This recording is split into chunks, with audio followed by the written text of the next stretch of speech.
Good evening, it is I, or Carisper, your guide in the Sanguine Archives, where we explore the lore of the World of Darkness by White Wolf, from a perspective of and focus on vampires, namely Clan Baali. So let me be your guide through the memories of the blood for tonight. Let's venture deep into the labyrinth and see what hidden lore we can uncover and see what is true and what is not. In tonight's venture, the Infernal hierarchy, I will give you an introduction into the society of Clan Baali and how they operate. The Baali are pretty individualistic, and most Baali operate in covens numbering 3 to 9 individuals that meet each new moon or just once a year to avoid detection and aid each other in their goals to achieve a common, shared goal in an area. I might add that the number is always uneven, so it is either 3, 5, 7 or 9 Baali, in very rare occasions 11 or 13 Baali. 15 is pretty much the absolute maximum you will ever find. However, that is the standard in general, but just like the Baali, there is many exceptions to that, and the Baali are known to run entire cities like Tyre, where the Baali make up not only the prince but also all of the primogens and logically are in regular contact with each other. And of course the more monastic children of Enigma may indeed resemble a Tremere chantry without the infighting. And of course there is the Order of the Worm that is actually inside Tremere chantries. Given that Baali masquerade not only as mortals like all vampires do, but as Cainites of different clans amongst kindred, Baali can have any background you like. You may even run a coterie as a Baali, pure Baali coterie. Secrecy is key though, and that's the favorite part of mine, the double masquerade. Given you are immediately put down if found out to be an infernalist, and even more so if you are found out to be a Baali, Baali are very careful with what they do, when and how they do it. You will not encounter a Baali, with the possible exception of Nurgle and the Swarm, who run around and tell you they are Baali or flaunt their powers. The Swarm may indeed hide from kindred eyes entirely and operate underground in unknown regions on the countryside, far away from eyes that could watch them. Most Baali pose as kindred of another clan. For apostates, that is, quite logically, the clan they originally hailed from, as they are known to be of that clan and share the disciplines of that clan, making it very easy to pose as one of those bloods. True Baali, I put that in quotes because apostates are true Baali. They are just created after they already died. Those true Baali, the original mortal to vampire Baali, face more difficulties, given that the clan disciplines of presence, daimonion and obfuscate, or for Asaniali, obtenebration, they have a very weird set of disciplines that doesn't quite fit any clan, so they have to spend time and effort to learn out of clan disciplines before they can even try to hide among another clan. Hence, drive and exceptionalism are so important for the embrace. To make it worse, a good analysis of their blood will reveal that their blood is of Tremere blood, raising a lot of questions if you pose as, say, a Tzimitzi. Luckily though, only a very high level Auspex or Thaumaturgy analysis will reveal that you are indeed not of Tremere blood, but something else. Even more luckily, the difference is so minor you can explain it away with magical experiments. You could even tell someone it's Salubri blood, which is already quite close to Tremere blood to begin with. So for Camarilla Baali, posing as Tremere is the natural choice, and so common they literally established their own recruitment bureau in Clan Tremere, called the Order of the Worm. Likewise, for Sabath Baali, Tzimitzi and Salubri are good choices too, as both clans also have similarities to Tremere blood, and Tremere took Salubri and Tzimitzi blood to create themselves. Or you can just try to hide as a Tremere anti-tribute. However, do not forget, the Baali are not aligned with the Sabbat or the Camarilla, but are so-called independent clan, but really they are only allied with their own agenda, based on the brood, like Nergali, Molochim, their creed, like Destroyers, Celestials and so on, and they just use the Sabbath and Camarilla and all other clans to further their own goals. Baali loyalties are individual first, brood second, clan third, sect fourth, if at all. Apostates in Baali society are a bit difficult to handle. For some Baali, apostates are just as much Baali as any other. For others, apostates are second-class Baali, if even full Baali and not just allies. By blood, apostates are full-fledged Baali. They lose the original clan weakness and replace it with the Baali one. The only exception to this is Nosferatu. Those poor guys are kinda doubly screwed as they stay visually as they are. They do gain Daimonion as an in-clan discipline at the cost of making one in-clan discipline into an out-of-clan discipline. The choice, however, is yours, so Baali can have pretty much any set of disciplines you like. Now for the actual society of the Baali. As I said, depending on the faction that you belong to, you will have aid by people of that same faction. There is very little cooperation between factions of the Baali. Indeed, the Nergali and the Molochim and the Swarm indeed are pretty much at all-out full-blown war with each other. The Molochim try to keep elder gods and earthbound demons asleep, while the Nergali try to wake them, and the Swarm kinda just wants to destroy everything, so there is a problem. After all, Nergali can't let the Swarm destroy them before they achieve actual godhood, can they? And this infighting leads to some problems.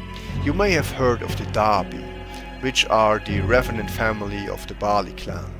Now, they were originally founded by the Nergali, but have spread so much that they now serve pretty much the entire clan, and every faction have their own Dabi families. The Dabi are pretty much the revenants, the ghouls of the clan, and do all the chores and things that the actual Baali cannot. It's rare though that Dabi are embraced into the ranks of the Baali. After all, Dabi have a rather weak willpower, and willpower and drive and exceptionalism is all that makes a Baali who they are. So the chance of a Dabi to actually become a Baali are almost zero, unless they really prove themselves to be worthy of the title of Lord, which again, they don't really have chances to. While the Baali will definitely aid others of their faction with knowledge, with contacts, giving them resources, a haven maybe, they will also be very careful to not show it too openly, because open support of a new person can attract a lot of attention, and that's exactly what you do not want if you are a Baali. How the Baali actually cooperate depends on the clan that they're hiding in. With Tremere it's really pretty easy. An elder Baali may just take a new Baali as an official apprentice in the clan of Tremere and teach them that way. It's not too weird for them to vanish for a bit, to study some ancient books and teach some thaumaturgy. Not to mention that Baali have a rather easy time hiding amongst Tremere, given that they have a lot of knowledge on the occult, a lot of knowledge on demons, and of course they have, most often at least, or I'd say sometimes, dark thaumaturgy, which is basically the same as regular thaumaturgy. If the Baali hide amongst, say, the Bruja, things become a little bit more difficult. Same goes for Baali in the Ventru clan or the La Sombra. And they will try to uphold the social standards and practices of the clan that they're actually hiding amongst. They don't want to stick out after all. So you can expect that Baali behave as much cooperative towards their own as they can within the confinements of the clan they're actually hiding in. So a Tzimitzi mentor that is actually a Baali will vary wildly from a Toreador Baali. Also, how Baali present themselves will depend on the clan that they're hiding in, because a Malkavian Baali will appear vastly different from a La Sombra Baali. After all, they want to be the grey man, the person that doesn't stick out, that barely anyone remembers, someone who can act in secret without attracting attention. That is also why Baali usually do not use presents. They usually try to be more subtle in their approaches and not stick out like a sore thumb. Similarly, they will usually avoid taking higher office unless they can do so without raising any suspicion or too much attention drawn to them. Baali princes are rare things, but they can happen. Primogens though, that is a bit more common. Meanwhile, the swarm Baali have a kind of hive mind. They work pretty much like a beehive does. The individual is not important. The goal is important. The queen, whoever that may be, is important. The Baali himself doesn't really matter. Meanwhile, the Nargali are all self-important. They usually think that they are the only thing in the universe that matters, and their ascension to godhood trumps all. So they are very likely to just abuse other kindred, and I mean other Baali by this. The Molochim are the most likely to actually help out and be cooperative, and the Molochim are usually the Baali that you encounter the most, even though they are by numbers one of the rarest breeds. What clan you pose as a Baali depends on your personality, your skills, most importantly maybe the set of disciplines that you actually utilize, and indeed your creed and where you come from, with the Molochim preferring clans that are deeply tied to the occult, that are seeking knowledge and help them broaden their horizon and perspective. Say Cappadocians, Tzimitzi, Shremir, possibly Giovanni, even though that's a bit less likely. Strangely though, they will almost never even try to pose as Sethites or Assamites. It may be the ancient rivalry that prevents that. It may be that the Sethites and the Assamites have means of detecting Baali, or just that Baali really hate them. But you will just not find them amongst those numbers. Keep in mind though, after all that I said so far, that Baali still value each other. At least the other person you're talking to is a lord, just like you are, and lords have to band together. When you ask for help, you shouldn't sound like you need it, because Baali, as I said elsewhere, despise Baali that gives someone else power over them. But you may be able to offer a trade. Maybe you can give something back or do something in return, or maybe just promise to help them out later.